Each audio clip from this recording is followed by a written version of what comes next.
All right. Good evening and welcome everybody to the first webinar in our What After BAMS webinar series. This series was inspired by our interactions with Ayurveda students and professors and practitioners. There is a lot of different ways in which a student or a practitioner of Ayurveda can go on to develop their career. And we felt that there were not sufficient information on how one develops the career. Second, as we move through these transitions in our life, we will need new skills and technology, culture, all of this is continuously changing, as you would have even seen from your own patients. So the kind of skills that you require to excel also changes. And through this medium, we wanted to introduce you to distinguished and accomplished Vaidyas doing Ayurveda in very different ways, and the skills that they feel that you can acquire to excel, not just in their domains, but in other domains as well. And these are skills not necessarily that are taught in the Ayurveda syllabus. So we have 8 stellar speakers through the month of July. And I'm personally very, very happy that Dr. Zankhana Buch is joining us and kicking off this series. So Dr. Buch is from the Gujarat Ayurveda Mahavidyalaya, the college, the great college in Jamnagar. And she is a gold medalist in her BAMS, went on to do MD in Kaya Chikitsa.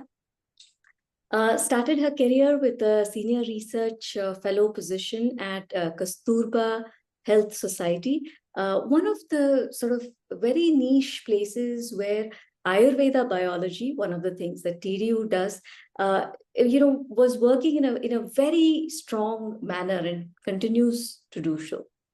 Then she joined Ayurveda, the hospital, and today she's the chief medical officer there. No mean feat, considering that Ayurveda was recently acquired by Apollo. And so now she operates in an environment which we will call integrated setup. So welcome, Dr. Buch, and we are very happy to hear your experiences and your advice for those who are graduating with a BAMS. Over to you. Thank you so much. My namaste and good evening to everyone who is listening me live here and who will also be watching the recordings later. I am honored to be the first speaker in this series, which is organized by TDU. And it was indeed a soul-searching moment for me after my 15 years of professional career at Apollo Ayurveda. It took me back to almost 1998 and probably where I was in my +2 and planning to take a decision, the moment of my life, which side should I go? Although I was pretty clear on which path I should move, because inherently I knew that I was extremely weak at maths, and biology was something which came inherently to me.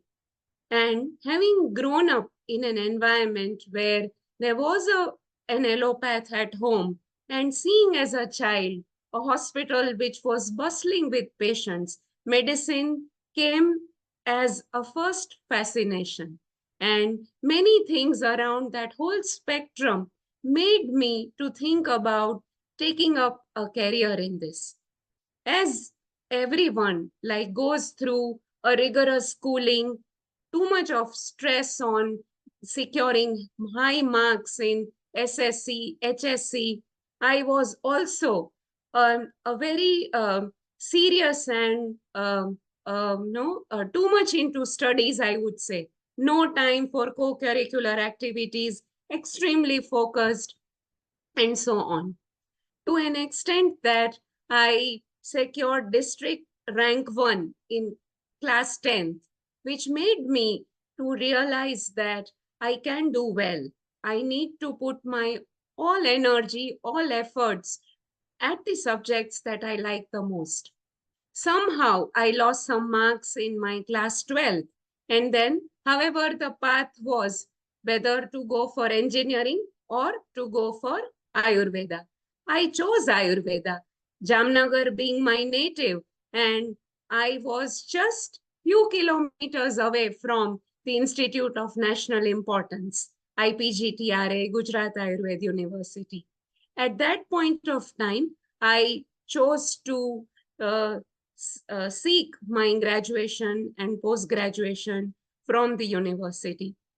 With this as a background, and then having spent my time, my initial days with Dr. Ashok Vaidya, I would like to remember him, pay my tribute to him, as he is very closely associated with TDU, and we lost him 2 days ago.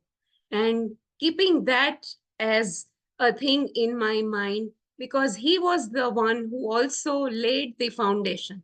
So, keeping all that in my mind, my humble pranams and prayers to him, let me begin a formal quick presentation. But, however, I would also like it to be very interactive and would not just make it too boring for all of you. I would request at the end of the session to have question answers so that it becomes very interactive and interesting for all of us. So currently, I am serving as a chief medical officer at Apollo Ayurveda Hospitals.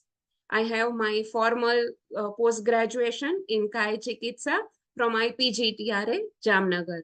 I did speak about all of this. Here, I would just like to highlight that I chose a role of Ayurveda in combating toxicities of chemotherapy and radiotherapy in cancer patients in collaboration with a cancer hospital in Gujarat.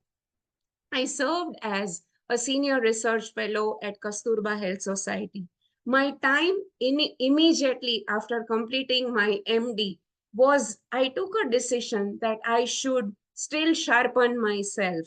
I should not just plunge myself having spent time although in BMS, internship, and MD, I need to know a lot more. I just cannot get into the field without having foundation of science. And specifically, something which was running in my mind was about building evidence. And Kasturba Health Society was the right place to form that foundation. Along with that, I got an opportunity to serve as Ayurveda consultant at Alarsin Pharma in Mumbai. While all this was going on, the clinician in myself was also wanting to be with the patients, to see the patients, to treat them, to serve them. At a very small setup in Kandivali in Mumbai, I started consulting patients.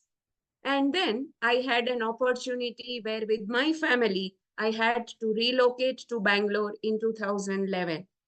I was a new mother at that time with my 4 months old baby in my lap. I moved to Bangalore. And at that point of time, I took a short break immediately. But however, as she started growing up, I decided that it is a right time that I should find for an organization which can meet my aspiration, which aligns with my own vision.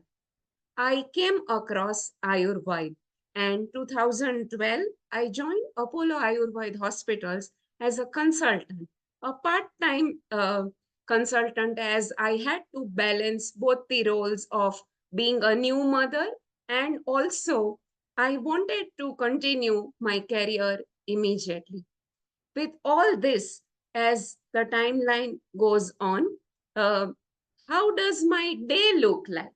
So, with all this, having spent 15 years with very heavy responsibilities as a clinician, as a mother, as a wife, as many, many roles that we are into, I find my day is super rewarding. I begin my day by paying my gratitude to nature. I do spend some time because that is my inherent hobby to be with flowers and no. to ensure that some bit of nature and positivity gets into me. I make it a point that I spend my time at least early in the morning to go through the cases, to read about the Samhitas. And just then comes the other role where I have to play a role of a mother, as a housewife, as all those things that I keep doing. In between all that, I try to make it a point that the current medical literature is something which is extremely close to my heart. I make it a point to stay upgraded and updated to all recent advances that are happening in the field of my interest, especially oncology, metabolomics, inflammation, precision medicine, Ayurveda publications, all that. With all that going on, mind needs a little bit of rest. And I think I do that by switching on some music. My interests are of various genres, and I listen to anything which is pleasing. And with that, my time starts at Apollo Ayurveda hospitals as a clinician. It is an indoor hospital, so I need to take care of patients. I need to see outdoor patients. I need to also get into a lot of administrative activities. And along with this, as you can see here, I have took a small thing which is here in yellow and green, which speaks about Ayurveda why. So every day after I reach to hospital with my team, with my paricharaks, we call caregivers, and doctors, we take a pledge. It's a beautiful pledge which I can share with all of you, which talks about that we believe in whole person health and sustained well-being by empowering our community of patients and their families, caregivers, and through relationships that uphold trust. And with this, my day goes on. I try to also contribute now a recent last 18 months with Apollo Ayurveda coming in, my additional responsibility that has been given to me as a chief medical officer. I am expected to contribute to writing protocols for integrative medicine, to talk to all stakeholders, which includes allopathy clinicians, physicians, also various stakeholders from key management people everywhere. So these are the key things, like some of the key points that I would like to share with you to get an idea of how, as a clinician, how does working in an integrative setup look like. After that is also where, because ours is an NABH, India's first NABH accredited hospital where I am working, I'm expected to contribute towards quality. And quality as something which is not just at the end of the day or end of the month on reports. I need to conduct various meetings, be a part of where our doctors, young doctors, conduct, our young resident doctors carry out PCRM meetings, hospital infection control meetings. I am a part of it to give my advice, to give my recommendations. And also there are, we conduct talk evidence. So evidence-based Ayurveda is something, a platform which all of you would have uh, come across. So I'm expected to contribute towards rigorous evidence building process. There is documentation right from clinical assessment to going through classical Ayurveda Samprapti discussions, right from Nidan Panchak to Samprapti, to translating it into various current confirmatory diagnosis, that entire piece which is there. So as a clinician, I'm expected to do all of those things. And although it is a time of artificial intelligence, EMRs, it is important that yes, we do take care of all of that, but I make it a point of writing with my hand. And I make it a point that I use lot of that because I believe that handwriting is something that reflects one's own mind one's own clarity. And it is an opportunity for one to pause, to reflect, to think, and the connection between handwriting, coordination, and brain keeps happening. You keep refining when you write down.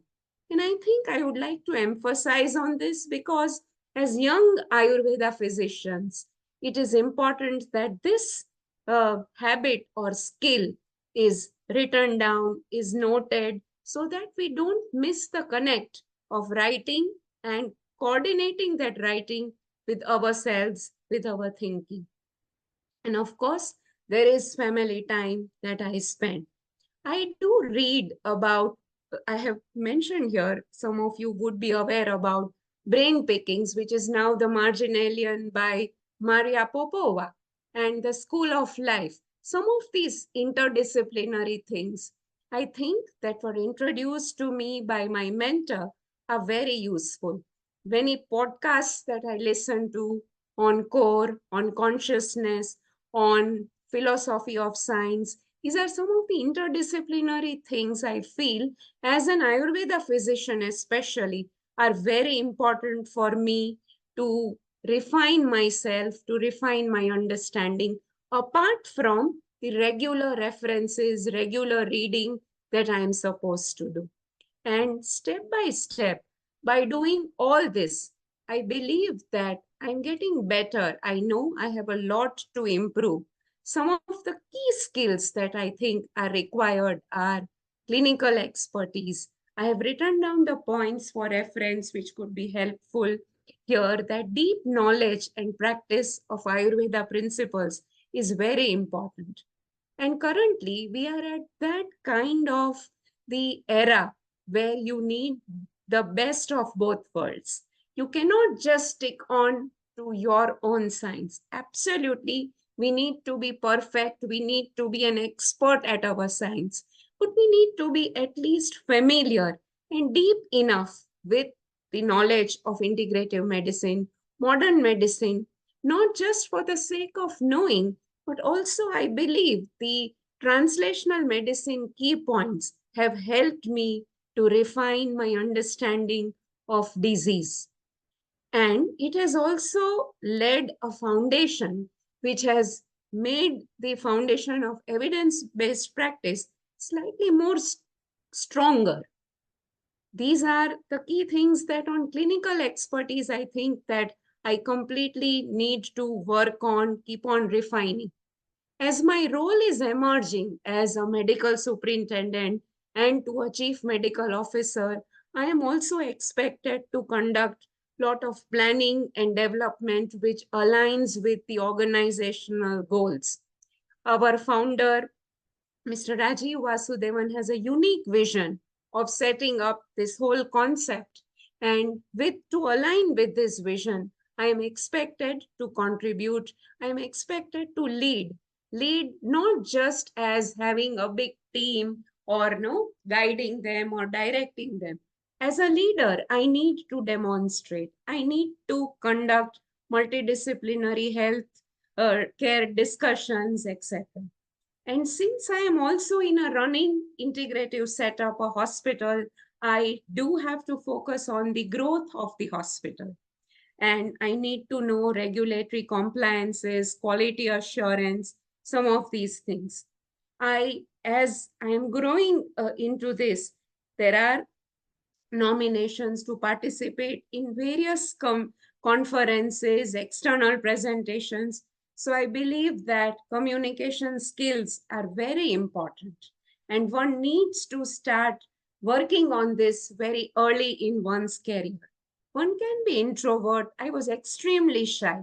I had stage fear. Gradually, I worked upon it. Coming from Gujarat, coming from hardcore Saurashtra, I also struggled when I moved to Bombay and when I moved to Bangalore on my accent. People did find out, oh, you are a Gujarati. I did hear that remark. Not that it was bad. Everybody has its own regional accent and dialect, but I think it is important that we try to be as much neutral as much as we can so that we can gel well with the team. Also, I do face working with different kinds of age group of patients, right from very elderly, very vulnerable, to terminally ill cancer patients, to very small children, parents, infertility couples, lot of diverse profile of patients and families. Most of the patients are extremely kind. They become like a family. There are very tough patients also, very difficult. Like recently, I had a patient where he was going through depression. He was not ready to sign a consent, but I cannot move ahead in my treatment plan without him signing a consent. But I had to keep extreme calm because I know that he is a patient. I cannot shout back. I wanted to convey the importance of consent. I had to be very firm in conveying my point. But yet, I had to empathize with him about the situation that he was going through. So I think it is not just the communication skills, but it is also dynamically understanding the situation that you are around.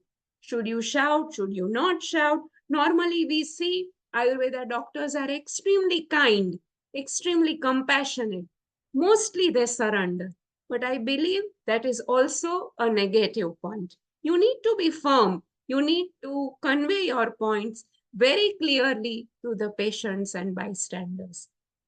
I also believe, as I said, effective writing, clear documentation, reporting, making notes. I do this all the time, and I think that has helped me to improve upon. And now, as the time is growing and as we are moving ahead, I think we cannot just stick on to where we are. Innovation is very important. Innovation, we cannot wait for someone else to innovate for us. We need to start innovating by our own original thinking. And I think some of these things like innovating patient care approaches, combination of treatments, how to deliver medicines, so many areas that we need to work upon. Apart from all this, there are also some very other soft skill training that I think skills that are very important. And some of the things like conducting with professionalism, integrity in all interactions, patients first, organization first, self last. That is what we have been always, the core values that we have come across. It is not always easy to say. It's easy to say, but very difficult. You get different types of colleagues, tough colleagues. Some of them are timid colleagues, but yet we have to have resilience and ability to adapt into challenging healthcare environment. I believe teamwork is very important.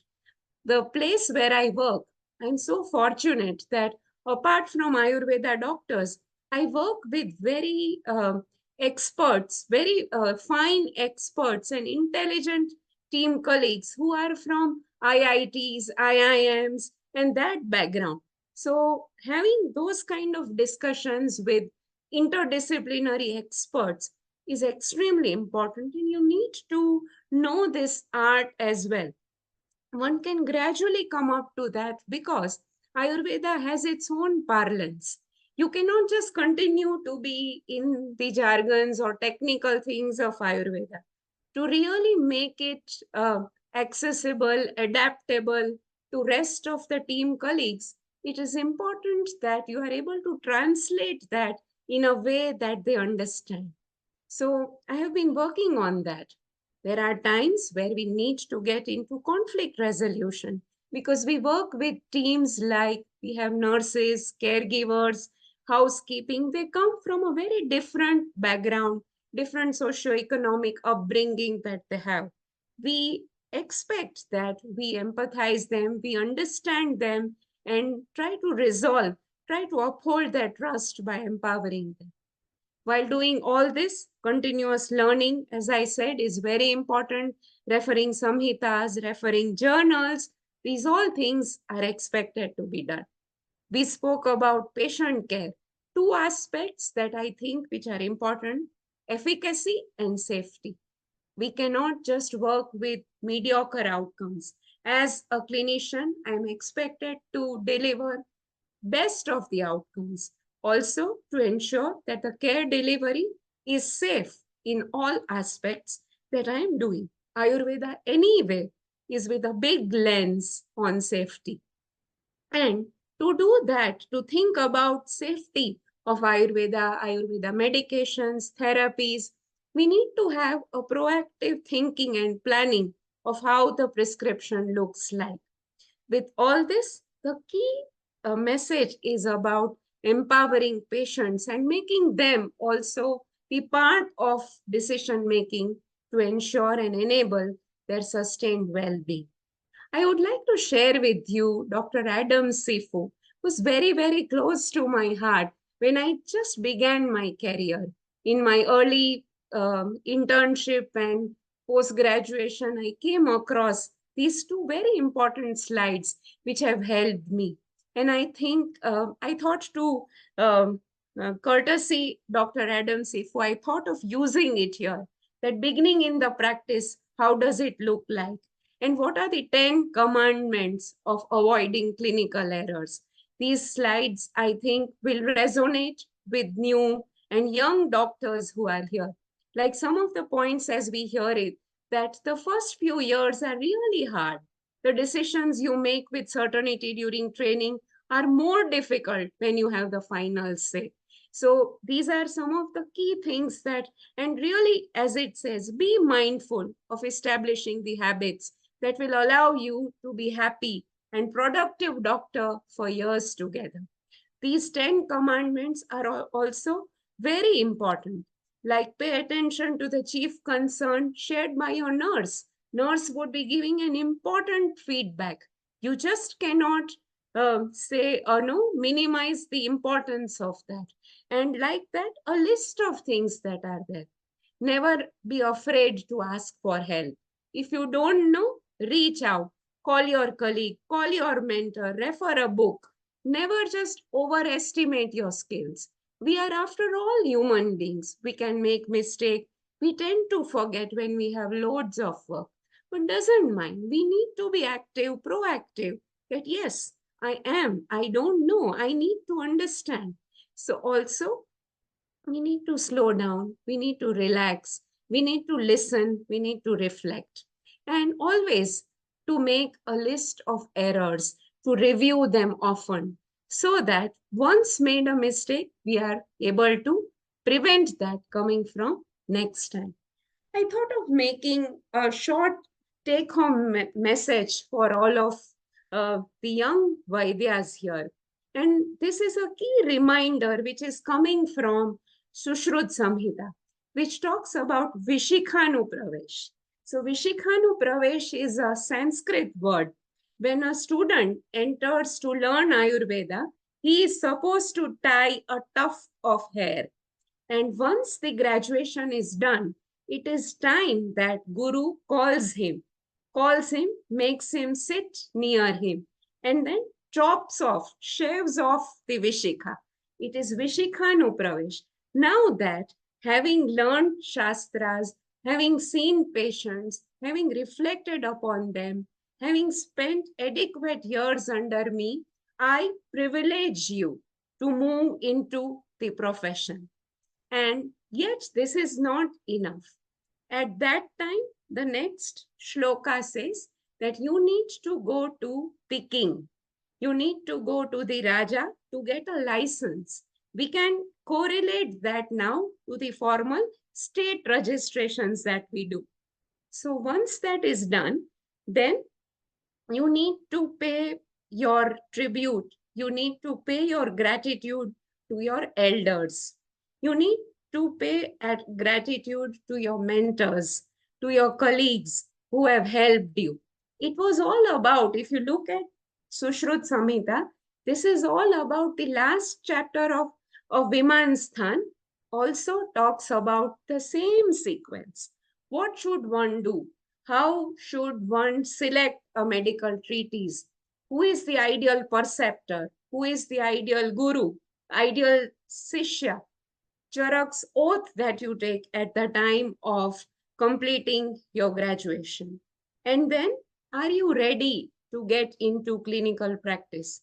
There is an assessment, privileging, credentialing by the guru.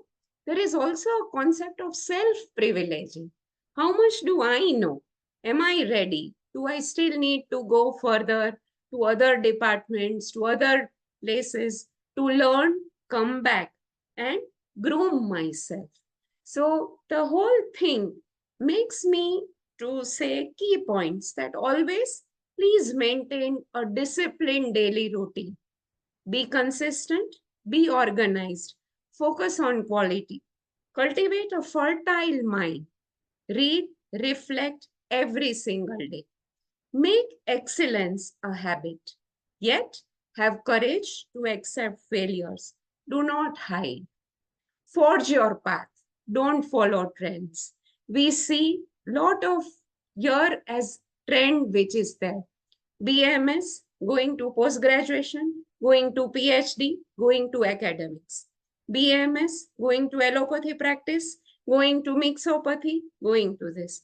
BMS, going to clinical practice, or now we see lot of young enthusiastic physicians getting into startups, getting into business of their own.